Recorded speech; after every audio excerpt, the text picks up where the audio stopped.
بسم اللہ الرحمن الرحیم۔ السلام علیکم ورحمۃ اللہ وبرکاتہ۔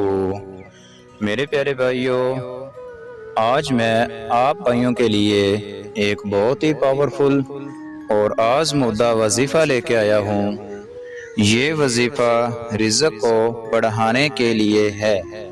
جو میرے بھائی رزق کی وجہ سے یا کاروبار کی وجہ سے پریشان رہتے ہیں، وہ لوگ اس وظیفے کو لازمی کریں۔ انشاءاللہ تعالی اللہ تعالیٰ کے حکم سے اور میرے بتائے گئے طریقہ کے ساتھ آپ کو ضرور فائدہ ہوگا۔ تو دوستو، چلتے ہیں اپنی ویڈیو کی طرف۔ اس سے پہلے میری تمام دوستوں سے گزارش ہے کہ میرے چینل کو سبسکرائب کر کے ساتھ گھنٹی کے بٹن کو کلک کر دیں۔ شکریہ دوستو۔ اب وظیفے کو اچھی طرح سمجھ لیں۔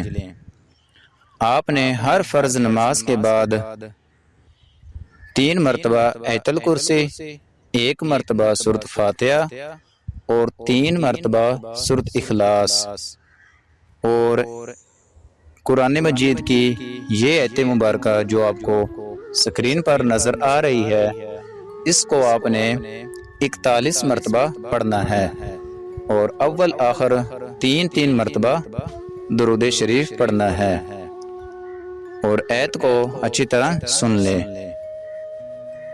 وَمَن يَتَّقِ اللَّهَ يَجْعَل لَّهُ مَخْرَجًا وَيَرْزُقْهُ مِنْ حَيْثُ لَا يَحْتَسِبُ وَمَن يَتَوَكَّلْ عَلَى اللَّهِ فَهُوَ حَسْبُهُ إِنَّ اللَّهَ بالغ أَمْرِهِ قَدْ جَعَلَ اللَّهُ لِكُلِّ شَيْءٍ قَدْرًا۔ اس آیت کو آپ نے 41 مرتبہ پڑھنا ہے اور اینڈ پہ اللہ رب العزت سے اپنے کاروبار کے لیے، اپنے رزق کے لیے گڑ گڑا کر دعا مانگنی ہے۔ تو انشاءاللہ تعالی میں گارنٹی کے ساتھ کہتا ہوں آپ کو اس کا ضرور فائدہ ہوگا۔ اللہ حافظ۔